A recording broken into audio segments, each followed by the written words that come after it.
Sports Arena show comes every single Wednesday from 8 p.m. up to 10 p.m. as we preview and review all the latest in the world of sport on the local scene as well as on the African scene. With us today is the president of the Uganda Swimming Federation, Mr. Mwase. Yes, saying a lot regarding the sport of swimming, as well as Marshall, who is a panelist for today's show. Before Marshall chips in, President, the first things first, thanks for that first hour, really picked up a lot. But you came into office in 2020. What are some of the strides that you've really made in your tenure as the president? Thank you. Once again, a pleasure to be here. One of the main things that first of all, we cannot forget that there's been those COVID years that have affected everybody. And I don't think that they should be discounted when talking about, any federation. 2020 to 2022 was more or less a difficult period.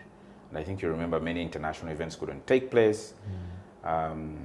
In fact, I have some friends who used to joke and they used to call me the COVID president. At some point we were not able to do anything. From the time I got into office, we were doing things mostly online because no one was swimming, no one was traveling for, I think, 2 years minimum. But when we nearly came out of COVID, we had elections. One of the things that we embarked on to do was to put in place a new strategic plan. The strategic plan is really our Bible in terms of, showing the direction of the federation. So we put in place a new strategic plan, which is for the period, which is a 5-year strategy. We've had to redefine our vision, our mission, our objectives, set new targets that we want to achieve in the coming 5 years. Our strategic plan is running up to about 2023, 2027, 2028, around there for that period. So currently our vision, we want to be the leading aquatic body in Africa. We had an earlier strategy which was really pegged on East and Central Africa. And we largely feel we may have achieved it. But of course the idea of a vision is it gives you something that is aspirational, that is far off in the distance, that makes you work hard. So at some point we want to say that we are the top, we are the #1 aquatic body in Africa. Of course we know there are powerhouses in Africa, like South Africa, like Egypt, Morocco, Tunisia, a couple of countries. We want to aspire to be at par with those guys and even be better. And that's the whole idea about a vision. It is something that makes you work hard to achieve it. So we also revised our mission. Our current mission as a Uganda Swimming Federation is to develop swimming as a healthy lifestyle, but also to promote elite aquatic sport. So you can see the deliberate use of swimming and then aquatic sport. Swimming is deliberate because swimming is the basic discipline when it comes to aquatics. By the way, our sport is called aquatics, but most of the times people prefer to say swimming because it's the one that people know the most. But it's aquatics, and it's aquatics because it has got 6 disciplines. You have swimming, you have open water swimming, you have artistic swimming, it used to be called synchronized swimming, you have water polo, you have diving, and high diving. I don't know if you've ever heard of those other disciplines. Does rowing count as part of the aquatics? No. Okay. Rowing is a sport on its own, it's an Olympic sport. Yeah, so in Uganda, swimming of course is the most developed. But our strategic plan also requires us to develop the other disciplines of swimming. There are 5 disciplines. The other 5. So we've been taking steps to have open water swimming developed. We started on water polo, and then we suffered badly with COVID, so when we're picking up the pieces. The disciplines we really haven't gotten into are artistic swimming, which is very highly technical, and diving. Diving, of course, requires you to have, the diving platforms, the know-how, and of course, high diving is another whole crazy discipline. I don't know if you've seen the Red Bull guys diving off high cliffs, diving off. So our strategy requires that we develop those disciplines. And in fact, World Aquatics, as I indicated at the beginning, has had to change its name from International Swimming Federation, which is the acronym, a French acronym for FINA, to World Aquatics now in English. And they've also asked all of us to make an effort to change our federation names to include aquatics rather than just swimming. Yes, and that's something we're trying to do as far as our constitutional changes are concerned. And I think we had a conversation on the constitution during the break. It is one of those things that is pending. We need to ensure that we are compliant with the World Aquatic changed constitution, but also the new law.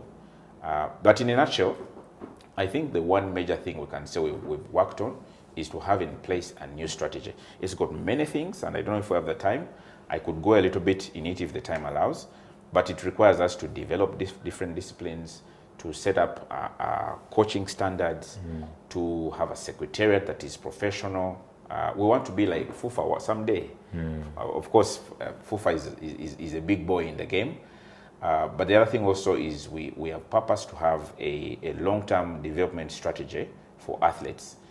We've noted that as the sport has grown over the years, there hasn't been a dedicated strategy on how an athlete should be identified, how they should be trained, how they progress, and also ensuring that there's a coaching standard.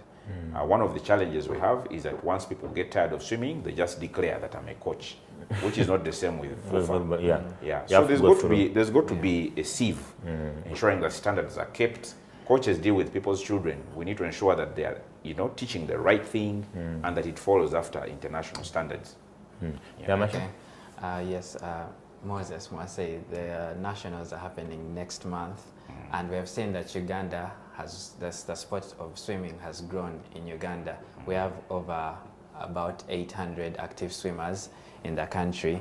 What is the strategy to ensure that such competitions like nationals, like for example this year we're going to have a 4-day meet, how will we manage the number of swimmers that continue coming in the sport? Well, first of all, Marshall, you have mentioned one of the answers of noting that we will have a 4-day active event. We started with 1 day, by the way. The numbers grew, we moved to 2 days. The numbers grew, we moved to 3 days. So and it's good, Marshall, you've been around.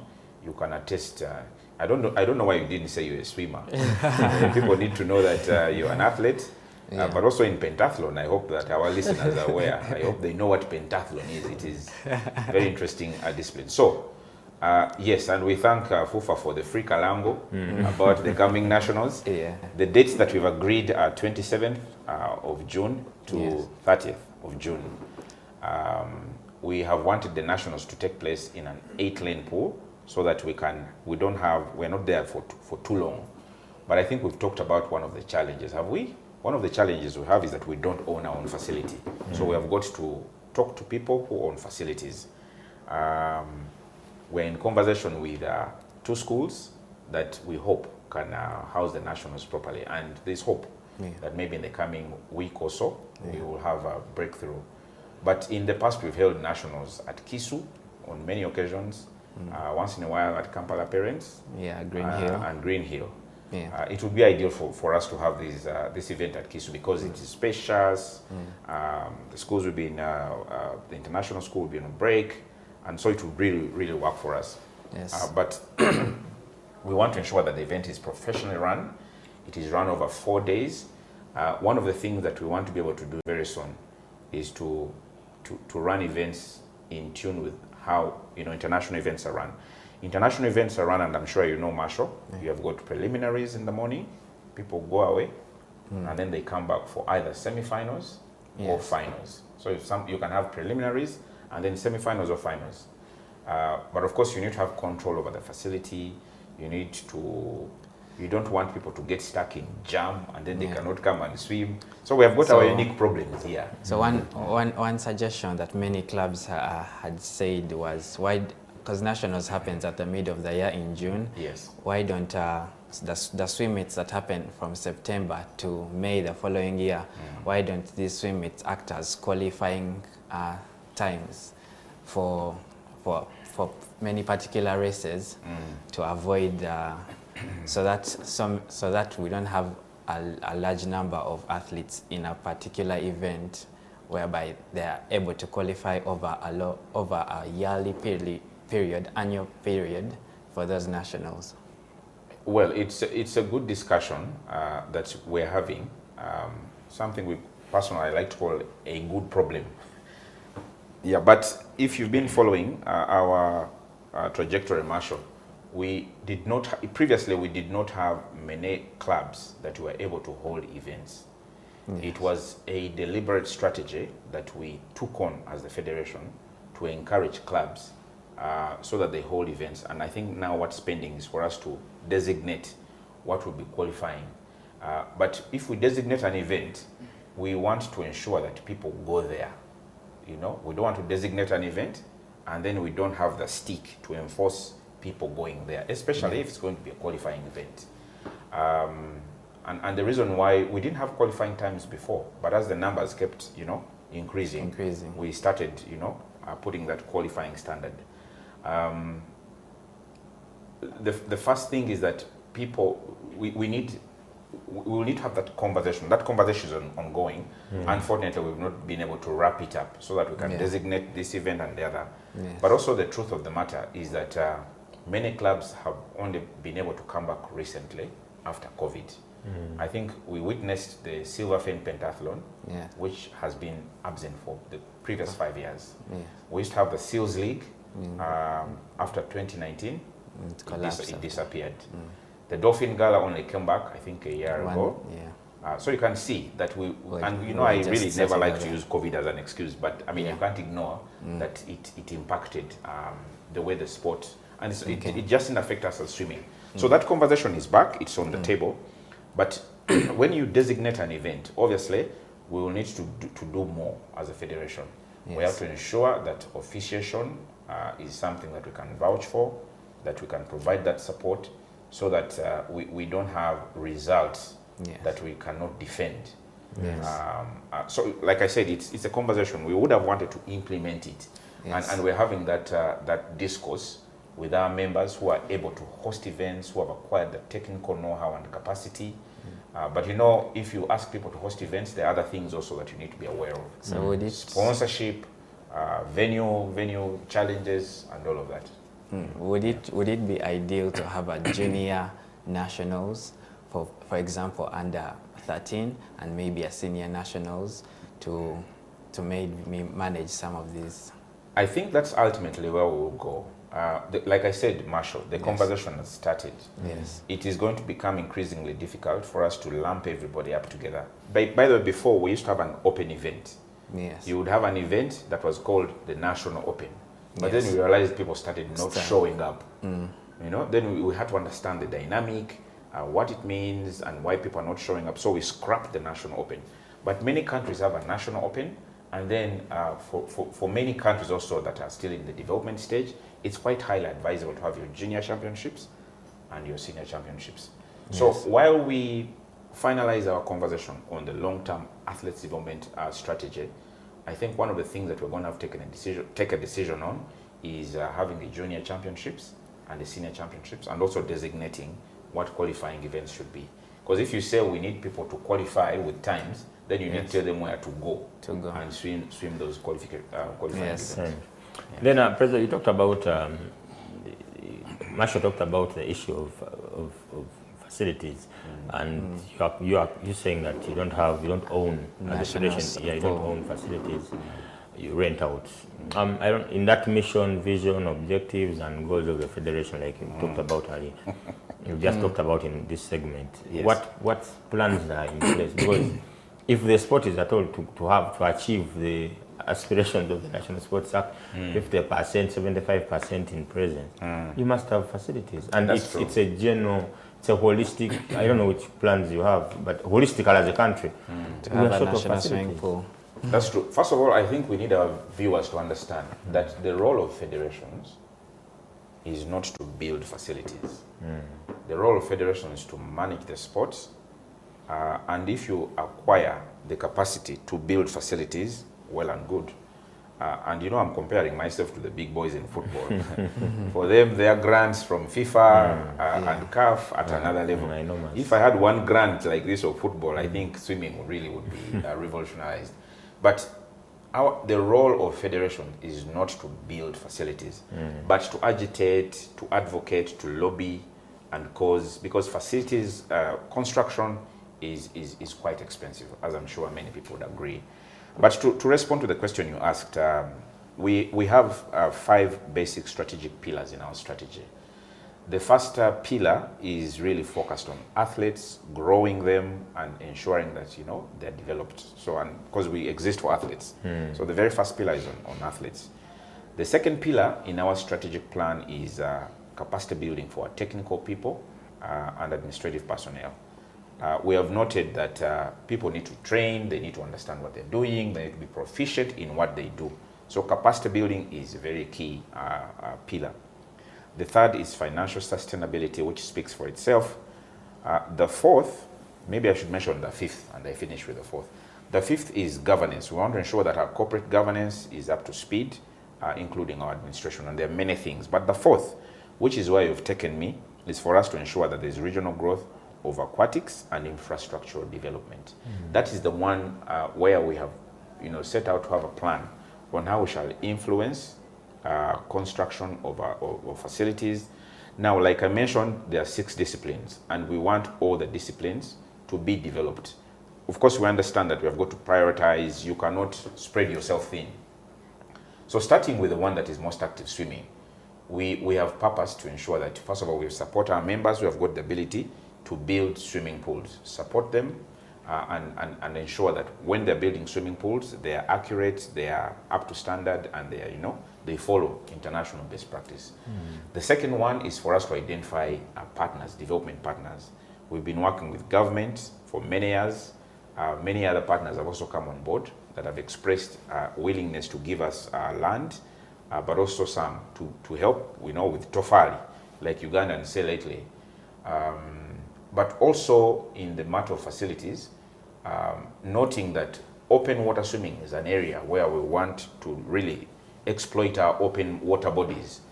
We have mapped all the available spots, and we have to ensure that these places are safe. You don't want to go for an open water competition and a crocodile eats a child. You have a problem. You don't want to take people for an open water competition and they get trapped in weed. You know, in that the hyacinth and whatever. So safety is also of concern, but we are aware that we are gifted and surrounded by several water bodies. It's just that they have got to be surveyed. Somebody has got to ensure that those places are safe, which calls for resources. So there's a plan, and the plan is to ensure that we agitate, we make noise, and government, by the way, has confirmed that we have got room in Nambole. These ongoing renovations of the stadium, we were put in another stage when funds are available. We've reached out to Makerere Business MUBS Nakawa, Makerere University Business School Nakawa, which has confirmed that land is available. So has how about Ndeje? We are going to go to Ndeje. Okay. But also, you know, we have not wanted to bite so you know, big chunks. We have wanted to have assurance that when we are ready, we can come here. And you are right, Marshall. We've noted that university institutions are a low-hanging fruit. They have massive land. So the issue is now how to work out a cooperative arrangement whereby if we manage to mobilize money, we are able to access facilities. And this is where the biggest challenge is. People tell you the land is here until you get into the detail. Then they start getting uncomfortable. Yeah, but we are making good progress. The first thing that we've done is to get assurance that land is available. We are waiting on agreements to be given to us. Some have taken long, and we are hoping that before this year ends, we shall have at least 2.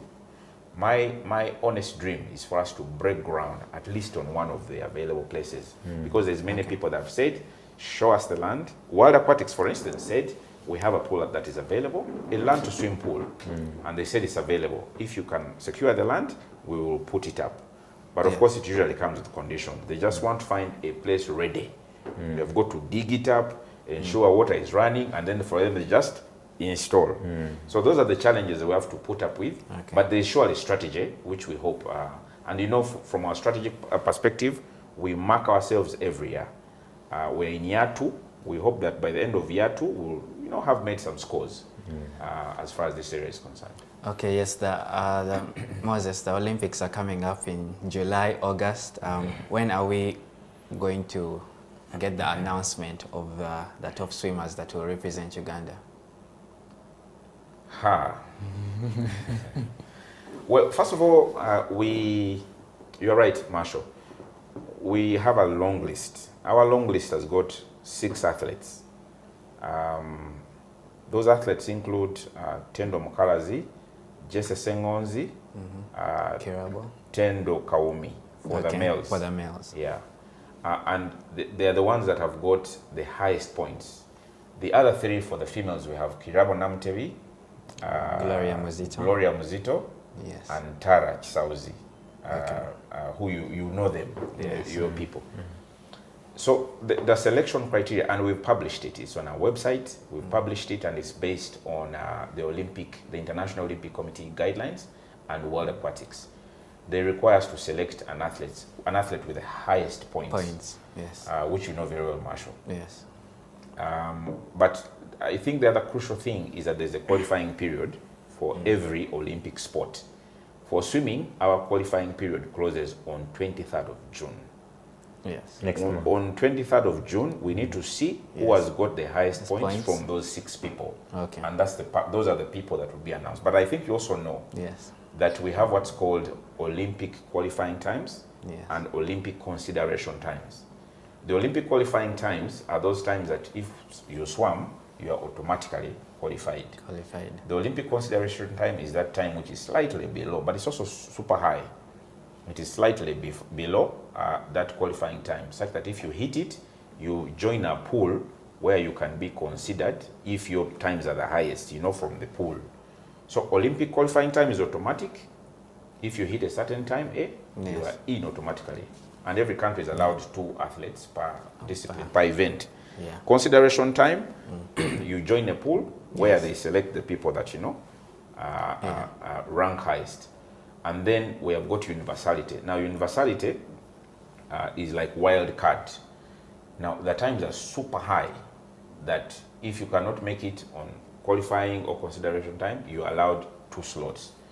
Now, we have been doing universality for many years, and we have come very close to making the Olympic consideration time. Qualifying time is still a little bit out of the way, and that's part of our strategy. We had wanted these Olympics for us at least to make the consideration time. And the people that we mentioned are very close. And that's what and that's part of our strategy. There's people who have said for us will not go on wild card. If you have not made it on qualifying or consideration time, we are out. But we feel that I think we need to continue inspiring our athletes so that, you know, they work harder. Being an Olympian is a privilege. Not many of us can go to the Olympics, as I'm sure you know. Marshall, you're an athlete. So just being able to make it to the Olympics is something that we shouldn't deny our athletes. Yes. All right, we go in for a short commercial break, then get back with other segment with Mr. Moses Mwase, the president of the Uganda Swimming Federation. And of course, they are yet to change that name from swimming to aquatics. Let's get back after a short commercial break.